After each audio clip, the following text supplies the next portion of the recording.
আজকে আপনার আইনে আপনি ফেসেছেন। আপনার অস্তিত্ব খালেদা জিয়ার কুলাঙ্গার সন্তান যাকে বলতেন তার চেয়ে অন্তত 50 গ্রেড নিচে আপনার অবস্থান পৃথিবীতে। পৃথিবীর কোনো দেশ আপনাকে নিতে চায় না।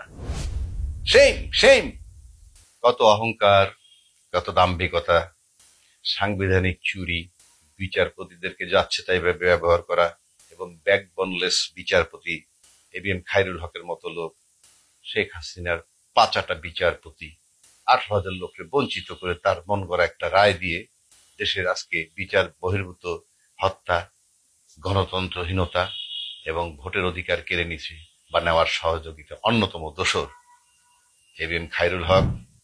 কি সুবিধা পেয়েছে, কতটুকু সুবিধা পেয়েছে জানি না, কিন্তু 1% মনুষ্যত্ব যার ভিতরে আছে সেই কাজ করতে পারে না। আমরা দেখেছি গত 16 বছর যাবৎ শেখ হাসিনার উপহাস, মানুষের সাথে বেয়াদবি করা, এবং আওয়ামী লীগের প্রতিটা লোকেরই ছিল বেয়াদবিটা তাদের হাতিয়ার। কাউকে সম্মান দিতে না জানা, যাচ্ছে তাই গালাগালি করা, মানুষকে ছোট করা, বিনা কারণে কোনো যুক্তিহীন ভাবে খালি বঙ্গবন্ধুকে আদর্শ মেনেছে। মানে বঙ্গবন্ধুর দোহাই, বঙ্গবন্ধুর স্বপ্ন বাস্তবায়ন। আজও পর্যন্ত ক্ষমতা হয় নাই, বঙ্গবন্ধুর স্বপ্ন দেখেছিল কি কি বলার।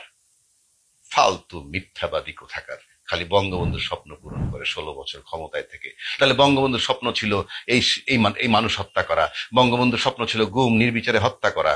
এটা নিশ্চয়ই তাহলে বঙ্গবন্ধু করছে, তার সিলসিলা শেখ হাসিনা ধারণ করছে। কারণ শেখ মুজিবুর রহমান তো সিরাজ শিকদারের হত্যা করার পর পার্লামেন্টে এসে বসেছিল, কোথায় তোমাদের সিরাজ শিকদার, তার কন্যা। তার মানে শেখ মুজিব পরিষ্কার খুনকে প্রশ্রয় দিয়েছে, সেই শিক্ষাটা শেখ হাসিনাকে দিয়েছে। তা নাহলে কথায় কথায় বঙ্গবন্ধুর দোহাই দিতে দিতে আজকে কোথায় আসছে? আরমানকে 8 বছর আয়নাঘরে রাখা, ব্রিগেডিয়ার আজমির 12-14 বছর আয়নাঘরে রাখা। জানোয়ারও তো করবে না এটা, কেন? জানোয়ারের বোধ এই ফিলিংস। বাসায় 2টা কুকুর রেখে গেল, ঘরে ডাকাতি হয় না, পরে এসে দেখা যায় যে ডাকাতি হয় নাই, কিন্তু কুকুর দুটো মারা গেছে। এই হলো কুকুরের মনুষ্যত্ব। লম্বা লম্বা গপ্প করেন। আপনি কি করেছেন দেশটাকে? আজকে আপনি ব্লেম দেন কোথায়? সহিংসতা হলেই আমরা কন্ট্রোল করবে। এই সহিংসতা সব আপনারা করেছেন। ওই সমস্ত স্থাপনা ট্রেন লোক, গান পাউন্ডার সারা ধ্বংস করা যায় না। কি নির্মম, গায়ে লাগে না তো? ডেভেলপমেন্টের নামে হাজার হাজার, মানে মিলিয়ন মিলিয়ন বিলিয়ন ডলার পাচার করছেন, খান আপনি এখন ডলার। আপনার জীবন তো এখন একটা কুকুরের চেয়েও খারাপ অবস্থায় আছে। সমস্ত দলটাকে বিপদে ফেলে আপনি এখন চোরের মতো পালিয়েছেন। এগুলা বলার পেছনে কারণ অন্য। সেটা কি? 2013 সালে আপনি একটা বন্দি প্রত্যার্পণ আইন করেছেন। আপনি দেখেন তো, সেই আইনে আজকে আপনি ধরাশায়ী হচ্ছেন, এবং এটার জন্য তেমন কিছু লাগবে না। আপনার যে সমস্ত অভিযোগ আছে আপনার বিরুদ্ধে, সে সমস্ত যে কোনো একটা অভিযোগের ভিত্তিতে শুধুমাত্র একটা ওয়ারেন্ট হইলেই যথেষ্ট। জিকির করতে থাকেন যাতে ওয়ারেন্ট না হয়, কারণ ওয়ারেন্ট হইলেই যে আপনাকে ফেরত চায়, কি করবে ভারত? চুক্তিটা তো আপনিই করেছেন, আপনিই বানিয়েছেন। মানে আপনি এখান থেকে ভারতের আসামি পাঠাবেন, বাংলাদেশের আসামি এখান থেকে আনবেন, কিন্তু আপনি জানতেন না যে সে আইনের ভিকটিম আপনি হবেন। কথায় কথায় মানুষকে তারেক জিয়া, আপনি জানেন তারেক জিয়া আমার কাছে কোনো ফ্যাক্টর না, তারেক জিয়া আমার কাছে ফ্যাক্টর না, আপনারা আমার কাছে ফ্যাক্টর না, কারণ আমি রাজনীতি করি না।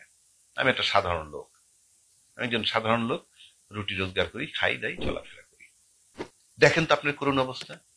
বহির্বিশ্বে তারেক জিয়া যেভাবে আছে, তার যে গ্রহণযোগ্যতা আছে, আপনার তো আজকে সেটাও নাই। পৃথিবীর কেউ আপনাকে নিতে চায় না, রিজেক্টেড। তারেক জিয়া কিন্তু প্রধানমন্ত্রী হয় নাই, কিন্তু আপনি প্রধানমন্ত্রী। 20 বছর 20 বছর শেষ করেছেন আপনি প্রধানমন্ত্রী হিসেবে। কি দুর্ভাগ্য আপনার। আজকে সেই আইনের গ্যারাকলে আপনি পড়েছেন। এখন বুঝতেছেন যে বিদেশ থেকে রাজনীতি করা যায়। তারেক জিয়া পারে না, আপনি পারেন। আপনার পিতাও পারত। একেবারে কারাবন্দী হয়ে পৃথিবীর কারোর সাথে কথা বলতে পারে নাই। যখন সে পাকিস্তান কারাগারে গ্রেপ্তার, কেউ তো কথা বলতে পারে নাই। সে তো একটা চিরকুট লেখার ক্ষমতা, পৃথিবীর কারোর সাথে তার যোগাযোগ ছিল না। আপনি সেটা চালাচ্ছেন 53 বছর যাবৎ। উনি যুদ্ধ পরিচালনা করছেন, কোথায় কিভাবে? আমি তো দেখলাম শফিক রেহমান এসে বঙ্গবন্ধুর রাজাকার হিসেবে উপস্থাপন করলো। এই 2 দিন আগে দেখলাম ইউটিউবে এসে পরিষ্কার বলতে শেখ মুজিবই ছিল রাজাকার। আর সেটা রিফ্লেকশন তো আপনার ভিতরে পেয়েছি। আপনার মেয়েকে বিয়ে দিয়েছেন রাজাকারের ছেলের সাথে, আপনার প্রেস সেক্রেটারি বানিয়েছিলেন রাজাকারের ছেলেকে। আপনি ধর্মমন্ত্রী বানিয়েছিলেন রাজাকারের ছেলেকে, মুক্তিযুদ্ধের বুলি দিয়ে একটা ব্লেম, মানে একটা গেম খেলে গেছেন আপনি মুক্তিযোদ্ধার নাম দিয়ে। মুক্তিযুদ্ধের 12টা বাজিয়েছেন। মেজর হাফিজ বলল যুদ্ধের সময় মুক্তিযুদ্ধ ছিল 80,000, এখন নাকি 2.5 লক্ষ মুক্তিযোদ্ধা ভাতা নেয়। কোথায় পেয়েছিলেন সেটা? কাল্পনিক মুক্তিযোদ্ধা। এটা তো আপনার পৈতৃক সম্পত্তি, বিক্রি করার টাকা না।